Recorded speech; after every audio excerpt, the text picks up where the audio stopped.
Hello,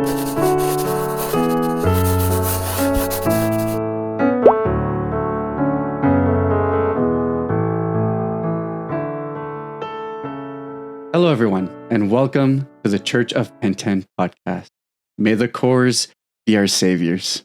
I am Espira, your head of ceremony, and joined with me today are my apostles, John Tatta and Cosmic. Gentlemen, how are you guys doing today? Doing pretty good. Ready for another service. Yeah, doing great. So honestly, I'm not entirely sure how long that bit is going to go. Like, I'm really leaning into the whole church thing. I actually was looking up on Amazon to see how much like a robe and garments would cost me. And at this point, I'm fairly certain I'm just going to roll up to a grand open at some point, just wearing like priest garments and just kind of running down the thing. Yeah, I'm here for it. So, as a quick introduction, this podcast is to kind of give us a more compact way for us to be able to kind of talk about our game, give our thoughts, something that's a little bit more flexible than having to put very structured out videos for YouTube and everything. Here we can just have discussions, have back and forths, and kind of give a more broad view and maybe go deeper into topics than we could otherwise in terms of Battlespirits Saga, the game, the organized play structure, and kind of everything surrounding that. As a first episode, I think it's important for you guys to understand kind of who we are, what we do, and what place we have in terms of being a part of this community. And then in future episodes, I think we'll really kind of find our pace. So of course, if there's anything in terms of how you guys would like to see this show to go out, any segments or anything like that, then just let us know in the show's comments or in the comments down below of the video version of this. And of course, we will aim to have this podcast be available everywhere. So not only on YouTube if you're watching the video version now, but as well as Spotify, YouTube Podcasts, Apple Podcasts, and all that great stuff. So to kick it off into introductions, I'm Espira. I've been playing card games for the past 5 or 6 years. I first started playing Magic the Gathering in terms of properly. Like, of course, when I was like a 10-year-old, I played Yu-Gi-Oh! With like without sleeves or anything like that. And I was hardcore cheating my friends by just stacking my deck every time I shuffled, thinking I was this big brain guy. Not so much anymore, but when it comes to actually picking up a card game, played MTG, grinded through regional qualifiers and with aims to try to hope to get the Pro Tour. Never got there to that point, as I did switch out to games, jumped into Dragon Ball Super Card Game, which was my first real jump into Bandai games. And from there, I play a bit of everything. Even just today, I picked up Alestrals and I did a box opening of that. But Bandai games have very much been my home over the past few years. I've commentated and participated at nationals and worlds across every single Bandai game. And now with Battlespirits, it almost feels like a return to form into a game that's more like fantasy based and things like that, which is a little bit different than the IP games I've been playing for a while. So really loved where it got me with the demo and been jumping full core into there. And actually, one of the things that helped me jump into it was Cosmic, your videos. So if you want to let the people know kind of like where you're coming from. Yeah, absolutely. So, hey everyone, my name is Cosmic. I've been in the Japanese, specifically trading card game space for almost 10 years. Before getting into content creation, all that stuff, I was just an MTG grinder, went to PTQs and stuff like that. But I actually got my start in Force of Will, which was, again, almost 10 years ago now. I was the head judge of the game for the first entire year and a little bit into the next year beyond that. And then from there, I just fell into a bunch of different Japanese-based trading card games. Obviously, did spend some time with Bushiroad, played Dragoborn, played Luck and Logic. Basically, I have played every single Japanese trading card game that has come out in the last 10 years.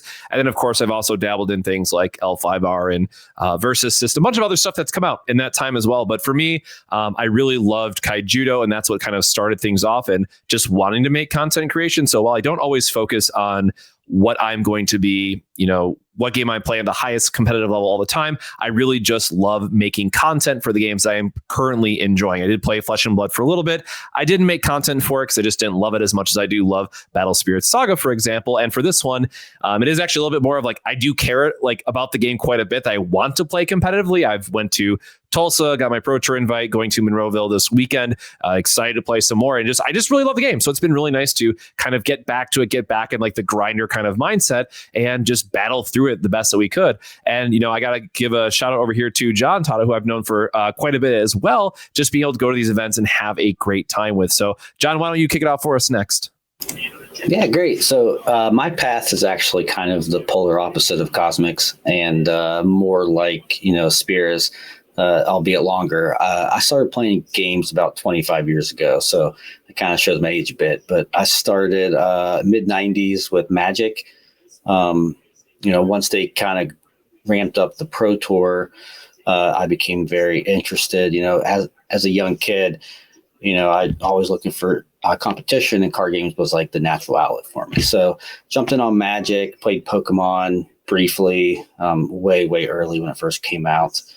After years of Magic, Pro Tours here and there, I jumped to a game called Versus System that came out in the early 2000s. Then after that went away, played the WoW TCG, a few other games here and there that no one's ever heard of, and eventually stumbled on JTCGs with Dragon Ball. So played Dragon Ball for 3-4 sets. Then it got a little wild. And then started playing a few other games, Argent Saga, a couple other games here and there. But I've been, I guess, semi-retired for the past 5-6 years, but still travel. Battle Spirits is the first game where I've actually started traveling, quite a bit again. And I love Battle Spirits, and that's where I am now. Yeah, 100%. I think there's not a game under the sun that you haven't at least touched tried a little bit, John. Yeah, I always joke with friends. They say, "How many TCGs have you played?" And I'm like, "Well, how many have I played? Probably over 100. How many have I actually played competitively? I don't know, 10, 12 maybe." But yeah, there are I like to try every game, because I just like card games. But not all of them have that edge, Battle Spirits, Magic, the big games that have a big competitive circuit. Yeah, 100%. I think the biggest click for me when I was demoed Battle Spirits is when I basically found out that you can use your cores however you want, whenever you want. And the fact that you can use them off of your spirits during combat to be able to activate magics from there kind of was that final, okay, so this is where the skill expression, the resource management of the game really comes together. It's being able to establish your board and then being able to use your resources pretty flexibly in terms of however you want, which Lord knows I have caused many losses on my side because I just didn't account for a core theft. And I'm oh, okay, so I can't use my stuff as much as I want. So I think that's where the real wow moment for me was when I got the game demo to me. Yeah, the resource system is kind of a big appeal for me too, because it's a lot different from other games that we've played, either having, your resources in your deck like Magic or Pokemon, or something you play resource from your hand face down, Versus System or something like that. So this is kind of a unique spin on it. And it's, I think it's great. I think it's definitely one of those areas too where a lot of players can get tripped up because, as you mentioned, resources in deck, and then things like Hearthstone or Shadowverse where you're just gaining it every single turn. So yes, in Battle Spirits as well, in Battle Spirit Saga, you are getting a core every turn, but then it's that next level of, okay, I need to put it on my spirits. I want to power them down or power them up in the middle of combat. And that's going to have a very large impact on how some of the turns can play out. And I don't think that's one of the areas where people who can really dive into it until you play quite a few games and really start to understand that, kind of as Spirit mentioned, the real aha moment where how impactful that can be and how much it changes gameplay on a game-to-game basis. It was really, again, why I fell in love with the game and why I continue to just absolutely love the dynamic that it adds. Mm-hmm. I was watching a developer video, a game design video by Ben Brode, and found out about 4 or 5 months ago that Hearthstone's mana system is actually inspired by OG Battle Spirits. The notion of getting 1 mana every single turn. I'm I didn't even, and it just goes to show you can get inspiration from any source. So in terms of introductions, that's who we are. In terms of our place in the game, we're actually almost all qualified for the season 2 Grand Open. Between John and myself, we've also top 16 the first Pro Tour, which allows us to be worlds qualified. I'm sure Cosmic will be joining us there once he takes down the Netherlands in about a month and a bit. So we're well entrenched in terms of the gameplay, but also have deep appreciations for the more fun aspects of the game. While some would argue that right now it's depths the game, we're not also so deep into it that we're against just trying to play a bunch of different things.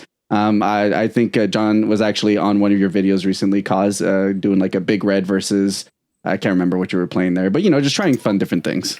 Spoiler, something yellow. yeah, there you go. No, you were playing the white deck for that video. Oh, for the one zone? Okay. Yeah. I've been playing a lot of yellow lately because I just did another video on it. But Raphael's going to be good. Set 3. I'm telling myself, man, bird folk, it's coming. I want to believe. Yeah, so we're going to be looking through the lens of that. Naturally, we lean a little bit more competitive because the game has so many incentives to play competitively, from the cash prize and everything like that. But we do love every aspect of the game and try to bring some of that love across the board.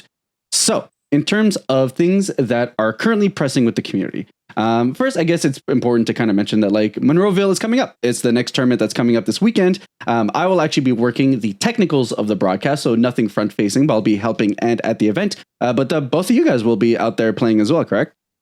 Yep. Yeah, so both of you guys actually played out in Tulsa. Cosmic finishing in the top 32.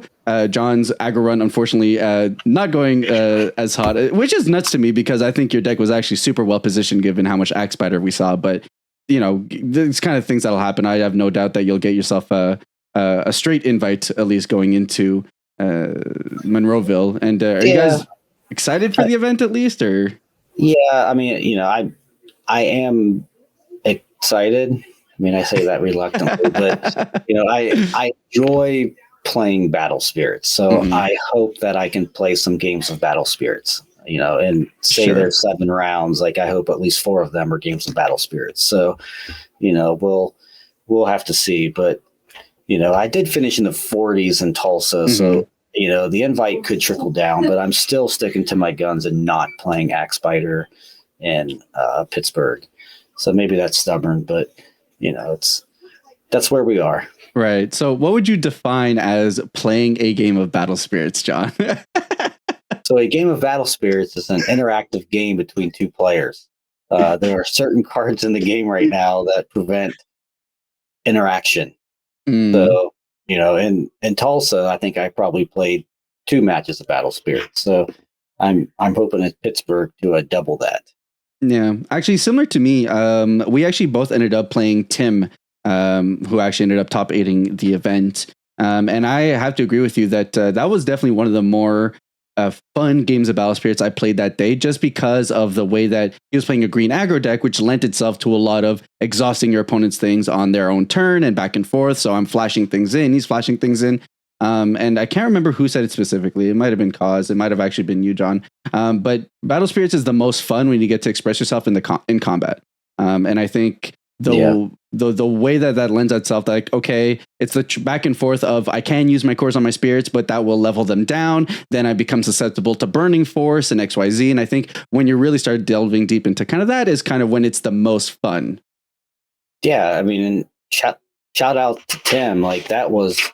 I think he said it too. That was the best 3 games of Battle Spirits that I've played in months. Like they were 3 really close games. And I think that happens a lot when white aggro against green aggro plays. But, it was back and forth, a lot of trying to figure out like, how can I force the damage this turn? So on and so forth. Like those are the best games to play. I mean, at the end of the day, it's the namesake, right? Battle Spirits. We want to go into combat. We want to have that interaction for it. And so much of what we see, right, as the game is designed, a lot of the spirits do have when attacks built into them. And that's what we're going to see, especially with blue around the corner. I know a lot of people are maybe excited or not excited for the mill decks to come out, but I love mill and Battle Spirits because it does have that when attacks side of it, right? You still have to go into combat. It's not like Magic where they just sit back behind a bunch of crabs, to date myself, for modern mill and mill you out passively, right? Like, no, you have to care about combat. You have to go to the attack step. Your opponent has to be able to respond one way or another. And if they remove your spirit, spoiler, you're not going to get to mill a lot. So, as the game has kind of evolved to a point with like depths and some other things in the format, it's been really hard because they play the depths and you're like, well, all right, now I don't really care about combat as much because I'm just going to net them a bunch of cards. So I think there's a really good game to still be played. And as somebody who's just been, brewing up some yellow jank and some other like off-color stuff, right? There's a lot of fun to be had with all the BP minusing effects or the buffing effects. And like, maybe it's just me because I've been using it so much in yellow, but I really love the Radiant spells. I think those have a spot more in various decks if we had the chance to free up some deck slots for it. In yellow, I think it's going to be the best anyways because of what you want to be doing naturally in yellow, but I think those cards are a little bit underrated. So that's my little plug of I hope we can get some freed up deck slots soon because I want to put more meaningful magic into my decks instead of having to be stuck with kind of the blessed 12, 14 cards or whatever it is now that everyone's running. Yeah, I think like we're not going to turn this whole episode into a shocker like, hey, ban depths episode, right? I don't think that's kind of like our goal for our first episode. We're not trying to, especially since the community's been so on top of it. I've made a video on it. Cosmic's made multiple Top Cut videos, which were essentially kind of like, hey, look at the numbers and make your own execution there. John's been a big push on like the Facebook and the Discord as well on the conversation. So, but I think the general consensus is just that generally, I don't even think from like if you ignore power level, you ignore data. I think the biggest issue is that once depths hits the board, you kind of just stop playing the game. You have two options: either find your out to depths, play your own depths, and now you're kind of going back and forth on how many cards you draw with your opponent. Or I guess the third option is just realize that you need to end your opponent in like 2 turns, or by then they've just drawn too much and then you can't. They'll just have answers for everything you do.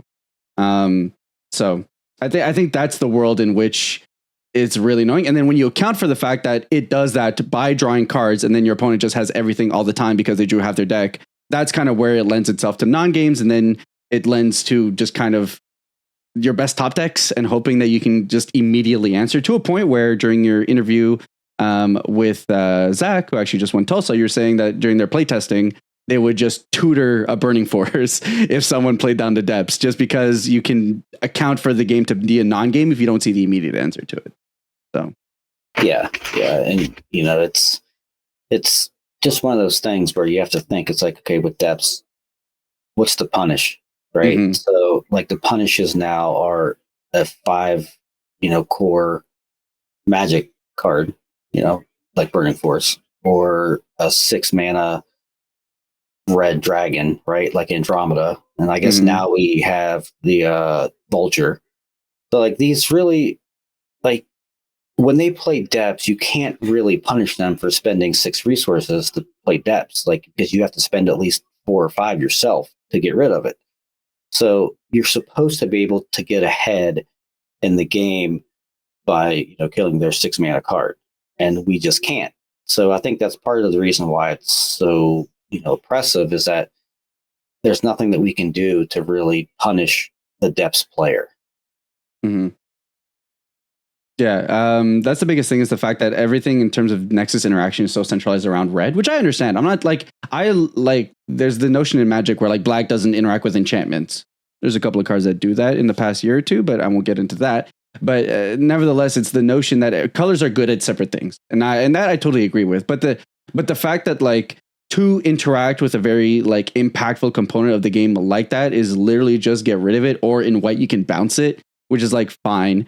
It is really tough. And like, yes, Battle Spirits is the game where you can splash everything, but like how many times, if you do have the answer, does the game just go opponent play depths, pass, you play Burning Force, pass, and then like the game just kind of resets there? Cool. We both ramped a core is effectively all we ended up doing. And the game state is exactly the same. And like, here's to hoping you don't drop a second one. Right. Exactly. Yeah. Or with blue around the corner, we might even get some ways to get it back out of the graveyard, right? We have the card in the lore set, but for those that don't know blue, one of their main gimmicks, they are the Nexus focused color. So you want to have literally like 4 or 5 blue Nexus in play at a time. And how do you do that? Well, you get to play Nexus cards from your graveyard for free. So there's also that consideration as well in terms of how it's going to play out. The thing I will say is blue is very greedy. They do want to be very heavy mono blue focused just because of the reduction symbols, and they get heavily rewarded for it. But set 3 spoilers will be starting hopefully Friday. I guess the trailer should be this Friday, maybe next Monday. Soon TM is as much as we can say. Yeah, so I'm excited to see that. There was a part of my brain that I was like, okay, so maybe, because like there's 2 things. One, I can understand the notion of wanting a ban to kind of fix a format like that, but I'm also very much a player who's like, maybe we just need to find the solutions. Now, it turns out the solutions don't work out as well as we'd want them to, but I do like seeing if we can beat it, right? And in my head, I'm like, okay, well, if blue comes out by after the Pro Tour and like it fixes everything, maybe it could just be like a temp thing where like depths, it goes away for a minute and then it can come back after, because nothing has to be permanent.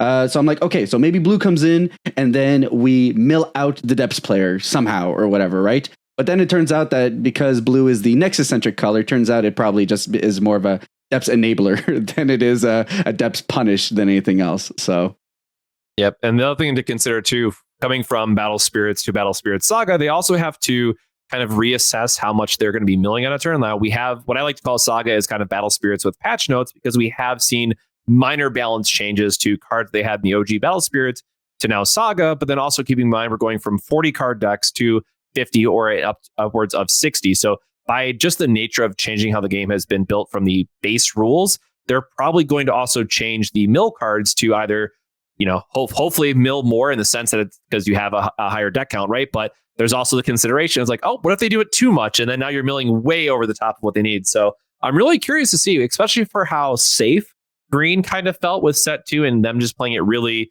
kind of like middle of the road, like no hand reverse, no stick bug. I don't remember what the stick bug's actual name is, but it's hand reverse on a spirit.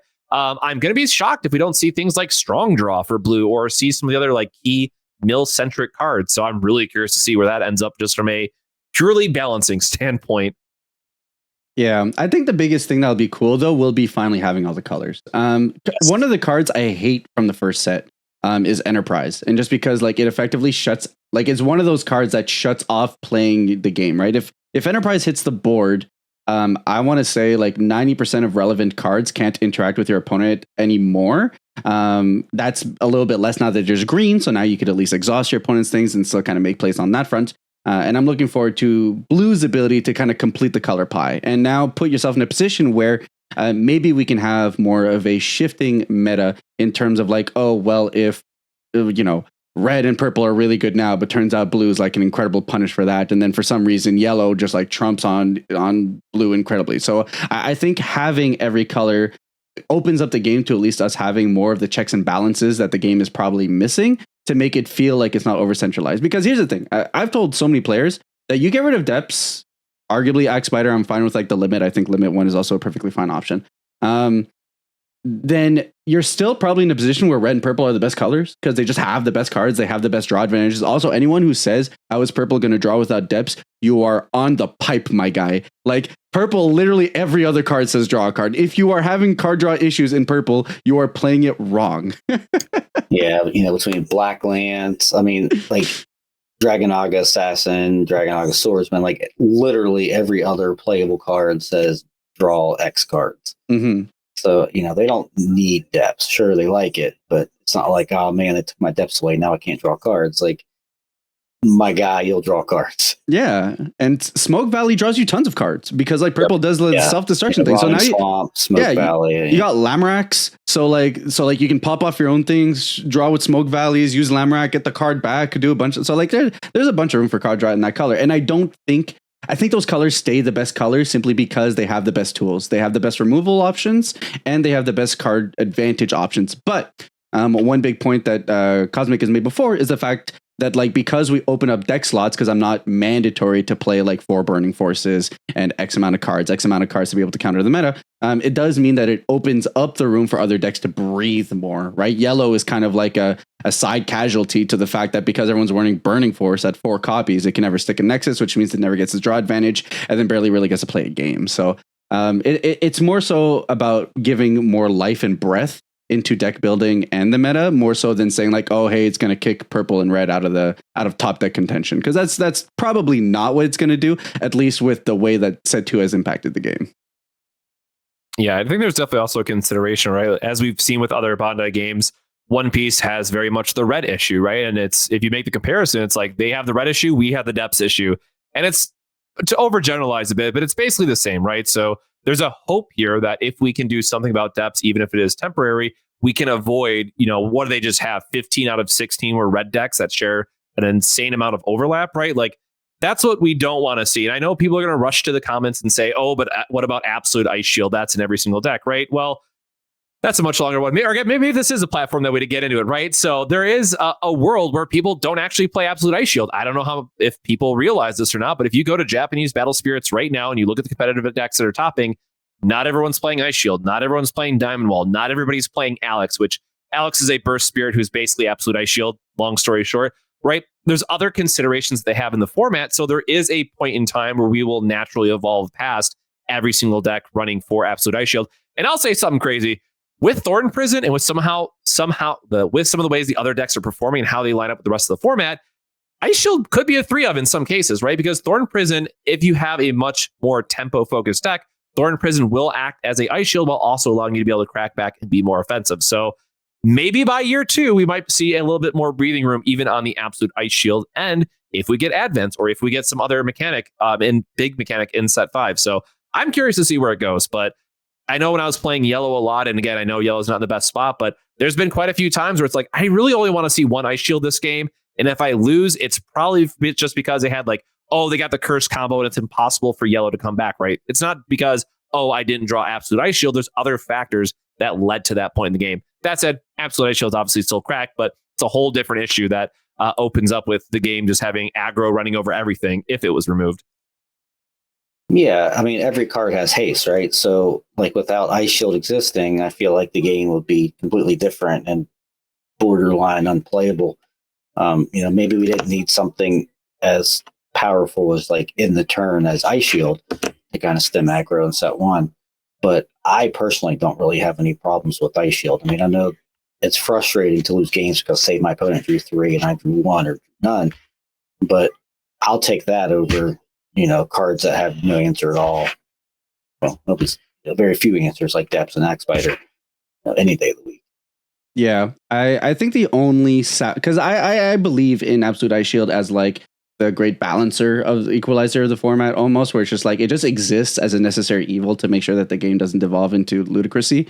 And I think I agree with Cosmic in that the more we get better defensive options, the less we're going to lean on. I have decks that I do cut an Absolute Ice Shield or 2 because I'm my Thorn Prisons do just fine for the most part. Maybe it's not super optimal, but I think it's a world in which that can start to exist the more we get cards like Thorn Prison that are able to do the work.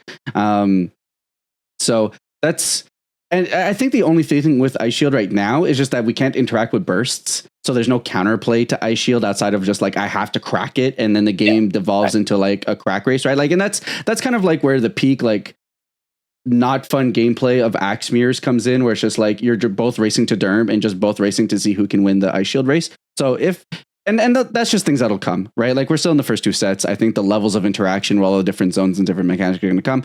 But I think burst interaction is kind of where the next step is, to kind of just fully have access to a little bit of everything that allows us to be able to interact with our opponent in every way possible if we want to queue our deck to it. I think the War Dragon coming into the lore set is kind of a cute way to say that. Hey, if you Absolute Ice Shield and you're not a white deck, you're going to lose the additional life anyways. Now, maybe you'll be able to save your turn by ending the turn, but you're still going to be punished for using that burst, which I think is kind of, we need a little bit more of that, in my opinion. Yep. And for those that don't know at home, white will eventually get ways to bottom deck the burst cards by certain conditions. Blue decks will have ways to tax it. So if you want to activate a burst, you have to pay additional cores to do so.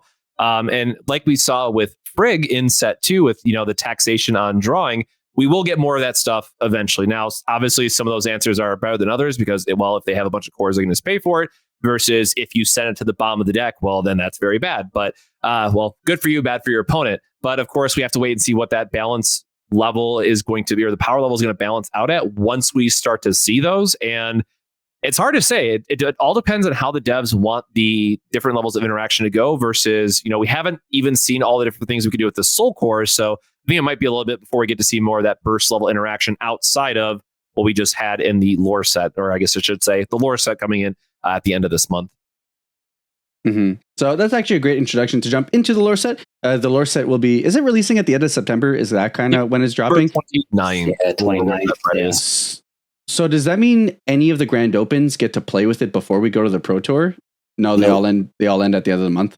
Yeah. Okay. They all end the week before, if I remember correctly. I see. Yeah, so I think the last one might be Latam is September 30th, right? Yeah. So I doubt lore set's legal for that because it'd be there's no shot. There's no shot. But I think that's the last one. Okay.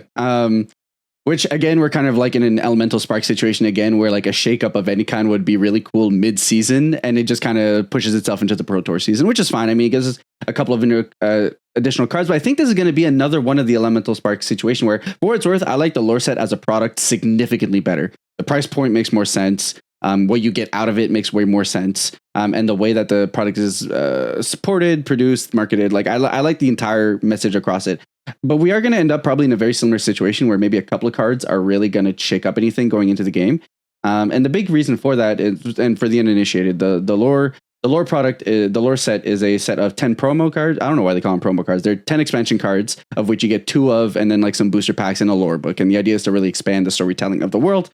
So these 10 cards are mechanically unique. And they have a general theme of they're all telling the story of kind of how the generals and the emperors and the all of the crew end up overtaking kind of like the void lords and like balancing and bringing unity to the entire realm.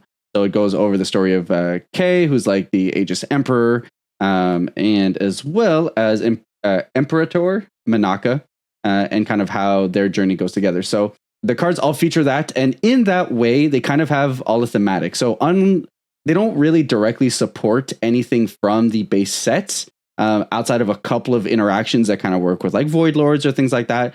But they more so kind of come together to make their own archetype, of which they all focus around working with Aegis generals and kind of like, hey, we're a 5-color deck that all represent all the different colors of the realm, and we all come together. So you have Kay, who like can draw a spirit of every single color from your trash outside of red. You have Manaka, who can gain 5k BP for each war dragon or general spirit you control, and those are kind of like the payoffs. Generally, though, I am of the belief that this deck doesn't really exist. You can put the cards together, but I don't think the payoffs warrant how clunky it comes together, especially when you account for the fact that there's no like nexus or anything like that kind of like unifies the entire thing together, which maybe set 3 will. I'm not entirely sure. Yeah, and this is one of those things that we see a lot in Japanese battle spirits, where there's the Galaxians and Astrals or other ones like that are 5 or 6 or multicolored families in general.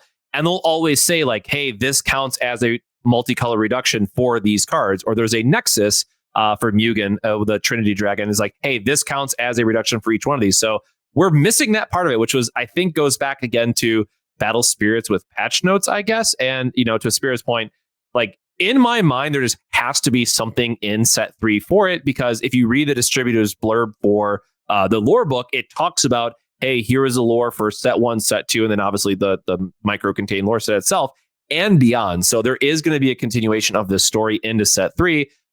So there has to be something. I will lose my mind if there is not something in set 3 for this what's supposed to be archetype family, whatever terminology you want to use, because there just needs to be rainbow reduction for them. So I'm going to call the shot now, and I hope it's not a missed note, but there has to be a nexus for them in set 3. I'm just dying on that hill until proven otherwise. Mm-hmm. Yeah, and it's very similar, I think, to the Void Lord thing, where it's like we saw in set 2 Void Lords, but there was the only real thing that was bonding them together was the fact that Void Ogre can bring back a Void Lord, and all their skills reference Void Lords, but there's nothing that brings the archetype together. And in similar thing, whereas like you could almost argue that the Void Lords are all payoff and no synergy, it's almost like the opposite for the lore archetype, where they're all synergy, but there's no payoff. Like you get K, which can like kind of draw you 4 cards, but they don't meld together in a way that allows you to really do that in a way that's like conducive to the strategy. So it's a little bit tough to see how the intent is to build there. And unfortunately, that means that we're left to a couple of cards that I think are super sweet. So at least we do have a couple that I think are going to change things up, but nothing that's like really kind of bringing together, saying like this is a whole new way to play a whole new deck. Yeah, I'm right there with you. I don't think there's any cohesive deck out of this product, but I do think that there's a handful of cards that are probably better than what they, look like on paper. Like I think the Tokiwa is going to be, pretty good, especially if the format slows down a little bit. Say, for example, if Depths happens to not exist anymore, I think something like Tokiwa that can kind of take over the game over time can really make a pretty big difference. Yeah, there's so much going for Tokiwa. So it's a 5-drop with 3 green reductions. It has Gale 2, which means if it's block, it gets exhaust down to spirits. And then during your opponent's turn, if you have fewer cards in your hand than your opponent, you can bring it back to your hand by paying a soul core. So Being a 5 cost also means it's a Beldegor trigger, so it's an infinite Beldegor trigger, which is really neat. And Cosmic, we got card draw in green. It just happens to be Tokiwa. Man, I'm really excited for the Gale side of it, though, because Gale 2, even Gale 1, like I know a lot of us are playing with Mr. Scoops right now, or Scoopal, and just effectively Gale 1 has been very, very strong, and obviously that one works on defense as well. But man, I think Tokiwa, we have no more information. Obviously, I haven't tested it all, but like me personally, I would be shocked if I don't just take something green to the Pro Tour, because I think Tokiwa is cracked personally. Like a permanent Gale 2 for a deck that wants to be low on hand costs anyways, like that's right up my alley. I think that's what green really wanted for what it had at like the top end without having to rely on Elsamoth. So Tokiwa, I think everyone will agree like Tokiwa is a pick of the lore set, and I definitely look forward to seeing how it shapes up the meta. Yeah, Gale is cracked as a keyword. I mean, I know a lot of people probably haven't really tested it because it doesn't really fit into the current format. But just in my small limited testing with Gale, like every time your opponent has to tap more guys down, it is just absurd. Like even that little 4-cost wolf guy is Gale 1, I think. Like he's cracked, and it's just like you just can't play these cards because cards like Depths and Axe Spider exist. But if we get either more cards to kind of build Gale up into a real archetype, it's such a powerful keyword. Yeah, I mean, it effectively says like with my 1 attack, I basically attacked like 2 or 3 times, depending on if it's like Gale 1, Gale 2, which is huge, especially on like a recursion body where like you can feel fine crashing Tokiwa into your opponent because you're gonna get it back, and then it opens up the gate for you to be able to kind of do some more damage or force your opponent to have you some defensive stuff. So I think it's incredibly pushed. I love the keyword a lot, and I think he's definitely kind of like the breakout card of the entire thing. Yeah, I think so. Gale is really good for the same reason that like Sword of Saurus is good right now, is that it kind of puts your opponent in a position where they have to have an answer every turn, or else they're stuck having to use Ice Shield, Suppression, something like that to not take a ton of damage. Mm-hmm. Yeah. So to that end, I think that's really like the blowout card. There's a couple of cards I actually find semi-decently interesting. I think Godslaying is pretty cool. Godslaying. Godslaying is super neat. Whether you're playing like... I didn't even think of this initially, but I heard on a video where it's just like you just play all zeros and then God Sealing, and then you just happen to swing with God Sealing and then straight up, and then if they deal with it, you draw cards. Like I think that's super ridiculous, but something you could do. Something like that's really cool with the girl that brings back all of your 0 drops from your discard pile. Yeah, so K. Yeah, so you can actually play. Yeah. You can actually play K with that. Yeah. Yeah, so you just get back your zeros of 3-4 colors, and then just kind of do the whole thing all over again. Mm-hmm. So, so that's really cool. It's expensive, but it's a cool idea. There's a few other cards that look kind of cool. I don't know them offhand at the moment, but I know there was like 3-4 cards that I'm like, wow, okay, these cards could be really good in a different world. So for the Pro Tour, it might be kind of cool.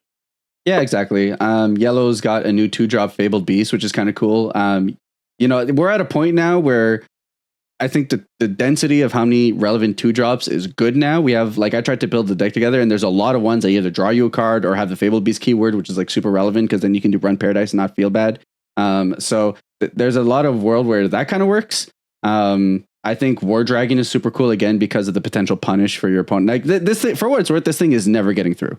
And even if your opponent wanted you to let it through, it has Confront anyways, or will likely have Confront anyways, so they can't.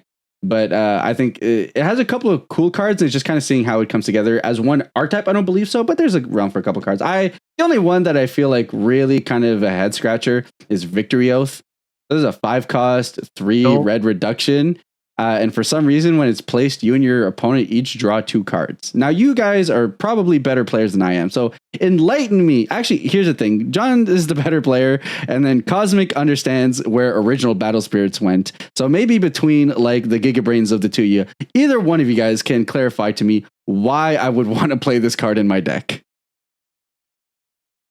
It's supposed to be balanced for the level 2, but the level 2 sucks. That's all I got. Like that's what it was supposed to be is what I can imagine. But as far as like, and again, I've been no means an original Battle Spirits expert because I learned about the game originally back in August and just like went full tilt and learned everything I possibly could about the game. And that's why I fell in love with it.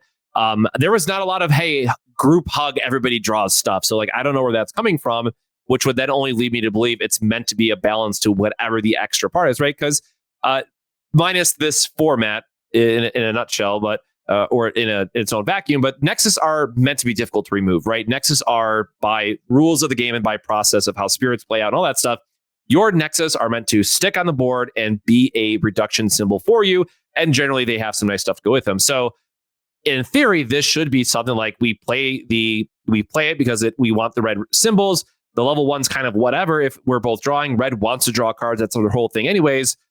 But I never want to give my opponent 2 cards unless the Nexus has some insane level 2 behind it. And this doesn't. It's like pop a 3K or whatever it is, right? Like, it's just not there for me. Like, I was that's the one card I agree is it's like, why does this exist? Or, if they made it, if they made it 4K, I'd be more on board. But I think this is just, again, a sense of them just being a little bit too careful with it in terms of how they balanced out the level 2 effect. So real talk, I actually just went to go look this card up, right? Because I had no idea what it did. And so I'm reading it and everything. And for the whole time, Koz was just talking, I thought that this card was yellow. and I'm like, well, it's a yellow Nexus. Maybe there's something we can do with it. And it draws cards. But then I'm like, wait, it's red. And now I'm like, okay, this card, and I didn't know it was red until I saw the red symbol in the bottom right. So, I don't see too many uses.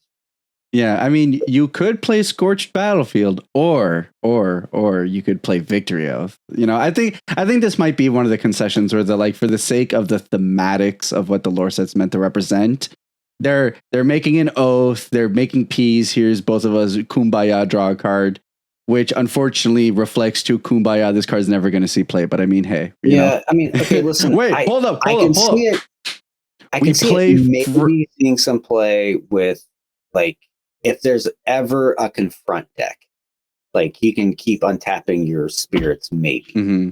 But like, that's just going out on the biggest limb. All right, check it. We play this while we have Frigg on board. The opponents cannot pay the cores, and thus we are the only ones drawing cards. Nope. All right. Well, we broke it. So now there's the Pro Tour tech. It's been spoiled. Yeah, there you go. They're free for you guys from the Church of Pentan. Just remember too, it has the in battle clause, so like it has to be combat. It's not even like someone's ping effect that happened during the attack step. So somehow it's even worse than I even remembered in my head. Now that I pulled it up again, so like no, just no. Yeah, cards exist, So I will say, though, if we think about what combo decks might come up, because blue, right, is a very combo-centric deck. For those that don't know, you have the mill side of it, but generally it's a bunch of deck filtering that eventually gets to some blue payoff. There's a world there, too, where it's like they just want extra draw, and you, for some reason, want a red reduction that you can then somehow get back out of your graveyard for free, right? So then you're playing this for free and drawing 2 cards, and because you're the more combo deck, you don't mind giving your opponent 2 cards, but like that's the absolute extent of where I could see this maybe seeing a pace. And then like, yeah, red reduction's okay. You get to run charge draw too if you want even more draw cards. But no, I just can't get behind it overall, but we might see something exciting come out of blue with set 3.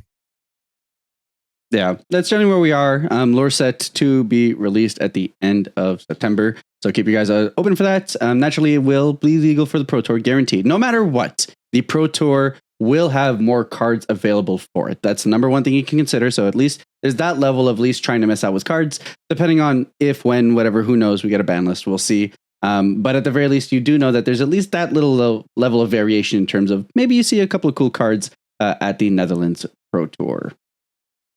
All right. So with that said, we'll go ahead and jump into the segment. Honestly, guys, I'm not going to lie. We're going to jump into Guess That Flavor Text. A lot of other TCG podcasts do that, and apparently viewers love it. It's never been really my favorite part of it, but I'm willing to support it if you guys love it. So if you guys enjoy, let us know in the comments if this is something that you want us to keep doing. For today, we're just going to do a test run so we all kind of get a feel and vibe of understanding how it goes. And then in future weeks, we'll probably rotate around who does what in terms of giving us a little bit of exposure across the board. So, gentlemen, the way that this will work is that I have pulled up a flavor text from a card. You guys can choose to guess it if you would like. If not, you have a chance to do 2 hints. If you do your first hint, I will give you what the cost of the card is. And then your second hint will be what its typing is in terms of like what archetype it falls into. If you guess the first time around, it'll be 3 points. If you need your first hint, it'll go down to 2 points. And then the third hint will drop it down to a 1 point if you do guess it. And we'll just keep track of these throughout the weeks and just kind of, have a little fun competition between the two of us. We'll see if I force Cosmic to make us guess more often than not, because I have to figure this guy reads more flavor text than the two of us. But who knows? So, Probably. I do, but I am terrible with names. So All right, cool. So with that said, you guys understand how this is going to play out. And all right, cool. So to kick us off. Pursued by the crazed Void Lord, I fled towards the ocean with a penguin strapped to my back. I do actually remember reading this one because I made such a big guess out of it in the Discord. I mean, it's got to be yellow, right? So now I'm trying to figure out, like... Yeah, I remember it's yellow, but I don't remember. I do not have a first guess if you got something. Set to yellow card. I never play yellow cards, so this is Yeah. And this one does mention Void Lord, so set 2 is a pretty good guess. I mean, it's got to be set 2. It's got to be... I mentioned penguin, so it's got to be yellow. All right. So are we moving to a second? Do you guys want to hit? Hand. All right. It is a 6 cost spirit. It's a 6 cost yellow vanilla. Yeah, I was just gonna say, I feel like it's oh wait, 6 cost. Isn't that only the male angel that was in the set? I have no idea what its name is without looking though. That could be acceptable as a guess. That's more than I have. That is the only thing I can think of. That isn't that like the only 6 costs in the set? You can... Okay, well fine. I have nothing for the official the one hint in, as it were. Yeah, all right, cool. So the last hint, it's typing, it is an Otherlander. 6 cost what? 6 Lumiere? cost.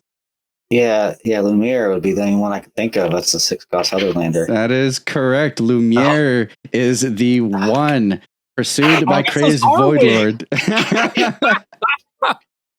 I wanted to go for one that mentioned penguins, but all the other Pentan ones are really stupidly obvious because they're also self-deprecating. They're like, these penguins are super stupid, so we threw them at the Void Lords as a distraction, and it's like, what do you mean? So this one I was actually surprised because there's like no Pentan on its back in the artwork or anything. So for some reason it just references the Pentans.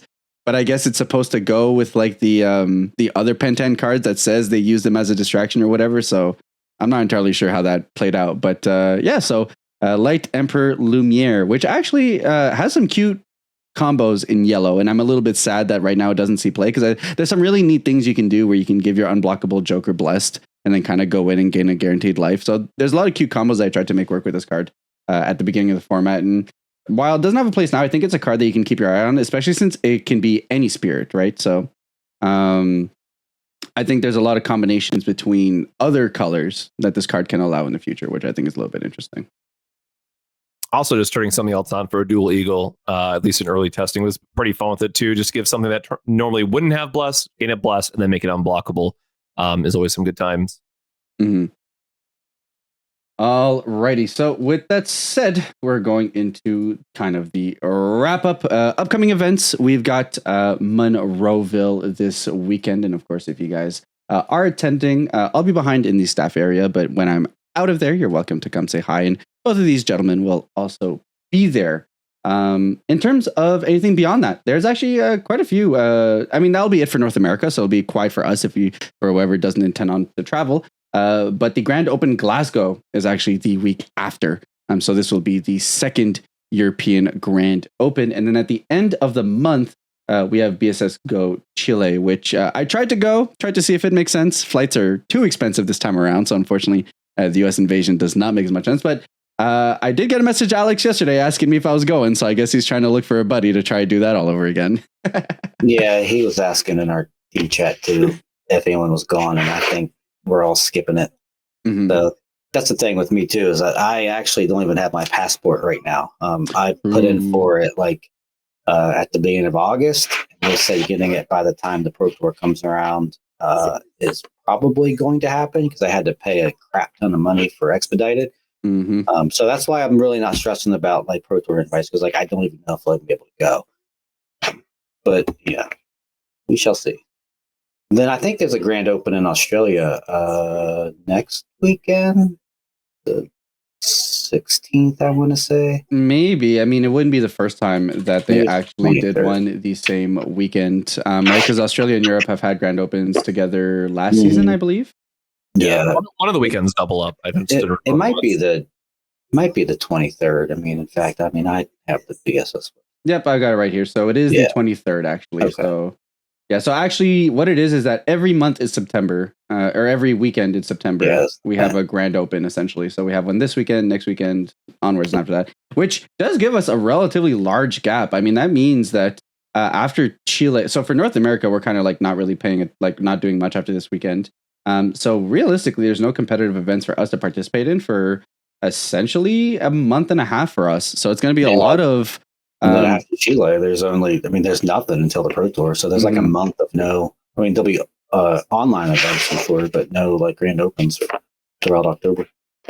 Yeah. So it'll be really interesting to see that if there is a ban list, there'll be basically zero data as to what that format will look like. I mean, besides, the notion that like, hey, set 2 feels a lot like set 1, and then how much of that will carry over. But now with more breathing room the other decks may have, maybe. And it's I will say, here's the thing. It's a double-edged sword, because like as someone who's loved playing green, I've also loved drawing cards while playing green. So it's like one of those things where like Depths is Broken creates unfun board states and stuff like that. But it's also arguably probably why green even feels semi-viable to me at the moment.